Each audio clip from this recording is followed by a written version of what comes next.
ರಾತ್ರಿ ಡಾಕ್ಟರ್ ಸಂಜಯ್ ಔಷಧಿ ತಗೊಂಡು ಆಸ್ಪತ್ರೆಗೆ ಹೋಗಿದ್ದ ಎಷ್ಟು ನಿಜಾನೋ, ಆ ಔಷಧಿ ಕುಡಿದು 1 ನಿಮಿಷದ ನಂತರ ದಾಮೋದರ್ ಸತ್ತದ್ದು ಅಷ್ಟೇ ನಿಜ.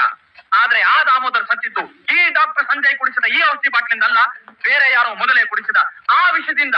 I object your honour. Doctor Sanjay ತನ್ನ ಕೈಯಾರೆ ಕುಡಿಸಿದ ಔಷಧಿ ಬಾಟ್ಲು ಮತ್ತು ಕೆಮಿಕಲ್ ರಿಪೋರ್ಟ್ಗಳು ಇಲ್ಲೇ ಇವೆ.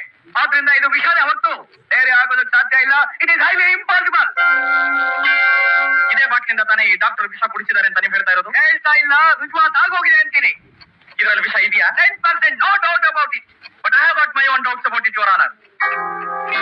ಇದರಲ್ಲಿ ವಿಷ ಇಲ್ಲ. ಒಬ್ಬ ನಿರಪರಾಧಿ ಕುತ್ತಿಗೆಗೆ ನೇರ ಹಗ್ಗ ಹಾಕಬೇಕು ಅಂತ ತಯಾರಿಸಿರೋ ಈ ಕೆಮಿಕಲ್ ರಿಪೋರ್ಟ್ ಸುಳ್ಳು ಅಂತ ಘಂಟಾಘೋಷವಾಗಿ ನಾನು ಹೇಳ್ತೀನಿ. ಈ ಬಾಟ್ಲಲ್ಲಿರೋದು ಕೇವಲ ಔಷಧಿನೇ ಹೊರತು ಒಂದು ತೊಟ್ಟಾದ್ರೂ ವಿಷ ಇಲ್ಲ. ಇದನ್ನು ಕುಡಿಸಿ ಯಾರನ್ನು ಕೊಲೆ ಮಾಡಕ್ಕಾಗಲ್ಲ, ಒಂದು ಜಿರಳೆ ಜೀವ ತೆಗಿಯಕ್ಕಾಗಲ್ಲ ಅಂತ ನಾನು ಹೇಳ್ತೀನಿ. ಮಿಸ್ಟರ್ ರವಿ, ಈ ಬಾಟ್ಲ್ ಇರೋದು ವಿಷ ಅಲ್ಲ ಅಂತ ರಿಪೋರ್ಟ್ ಮಾಡೋದಕ್ಕೆ ನಿಮ್ಮ ಹತ್ರ ಸಾಕ್ಷಿ ಅಥವಾ ಆಧಾರ ಏನಾದ್ರು ಇದೆಯಾ?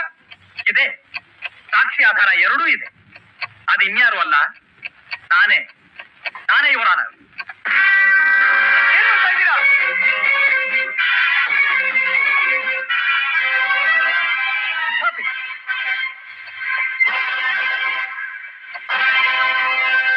ಇದರಲ್ಲಿ ವಿಷ ಇಲ್ಲ, ಬರೀ ಔಷಧಿನಿ ಅನ್ನೋಕೆ. ಇದನ್ನು ಕುಡಿದು ಇನ್ನೂ ಜೀವಂತವಾಗಿರೋ ನನಗಿಂತ ಇನ್ನೊಂದು ಸಾಕ್ಷಿ ಆಧಾರ ಬೇಕಾಗಿಲ್ಲ ಅನ್ಕೋತೀನಿ. Thank you mister Suri.